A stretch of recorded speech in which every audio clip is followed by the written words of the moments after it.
வந்தே பாரதம், வந்தே மாதரம், வந்தே பாரதம், வந்தே பாரதம்.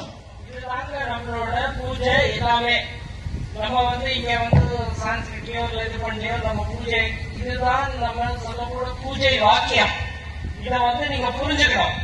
வந்தே பாரதம், பாரதம்னா பா அப்படின்னா ஒளி, ஒளி. ரத்தம்னா அந்த ரத்தத்துல போறவன் யாருன்னு கேட்டா சூரியன். பாரதம் அப்படிங்கிறது என்ன அர்த்தம்னா சூரியன் மாதிரி ஒளியை கொடுக்கக்கூடிய நமது தேசம் அப்படின்னு அர்த்தம். இதனாலதான் நம்ம பாரதம் அப்படிங்கிற அந்த சொற்றொடரை நமது நாட்டுக்கு நம்ம வைத்துள்ளோம்.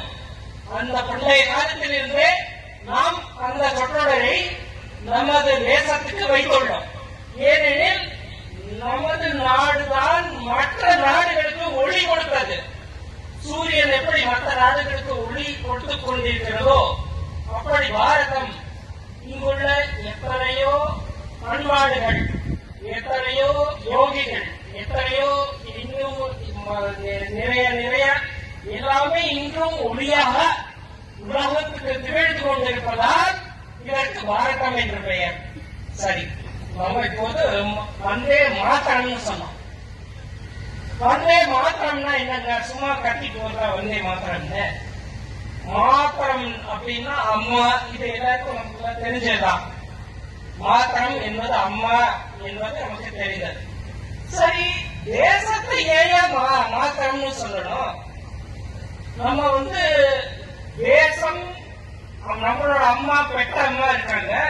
தேசம் ஏன் மாத்திரம் இப்போ சொல்றீங்க? முதலில் நமது அம்மாவை எடுத்துக்கொள்ளும். எல்லாருக்கும் தாய் உண்டு. தாயிடமிருந்தே நாம் இங்கு வந்தோம். தாய் மிக புனிதமானவள். அதாவது தேசமுக்கு தாயை உதாரணமாக கொடுத்தது. அது என்ன அப்படின்னு கேட்டீங்கன்னா, முதலில் ஊட்டச்சத்து. தாயுடைய முதல் காரியம் என்னது? ஊட்டச்சத்து.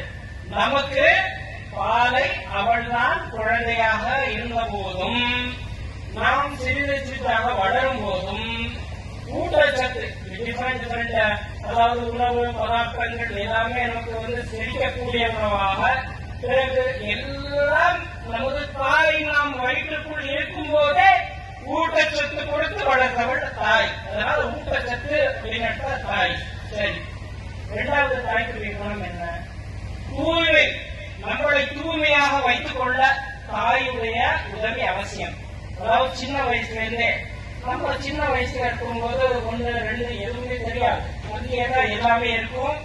அதையெல்லாம் எடுத்து நம்மை சுத்தப்படுத்துபவள் அந்த தாய் மாத்திரமே, இல்லையா? அதனால முதலில் ஊட்டச்சத்து, பின்பு தூய்மை, மூன்றாவது பாதுகாப்பு.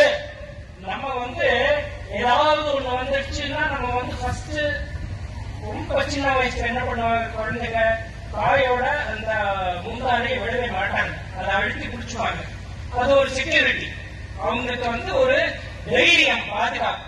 இந்த தாயிடம் இருந்தால் நமக்கு எதுவும் நேராது அப்படிங்கிற பாதுகாப்பு. சரி, இது தாய், ரைட்டு.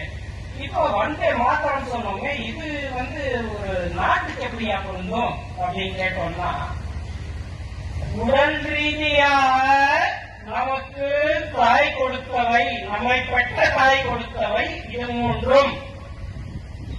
உடல் ரீதியாக மட்டுமல்ல, உள்ள ரீதியாகவும் நமக்கு இந்த மூன்றை கொடுப்பவள் இந்த தாயாகிய பாரத தேசம். அதனாலதான் நம்ம நம் பிறந்த பூமியை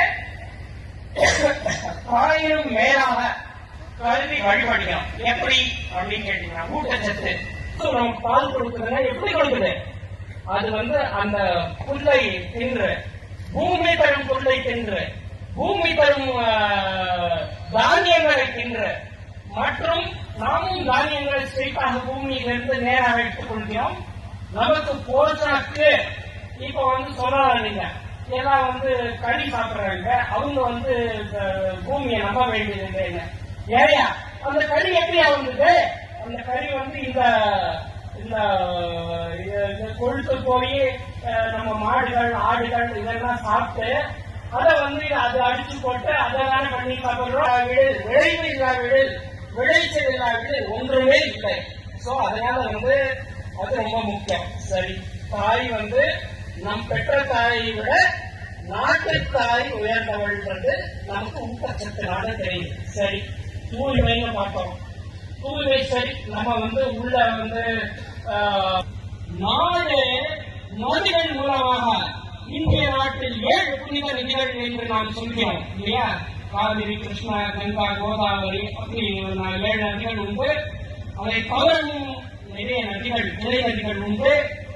இதில் நாம் குளித்தால் நமது உடல் மட்டும் தூய்மைப்படுவதில்லை, தாய் உடலை தூய்மை செய்கிறாள். உள்ளமும் தூய்மை செய்வது இந்த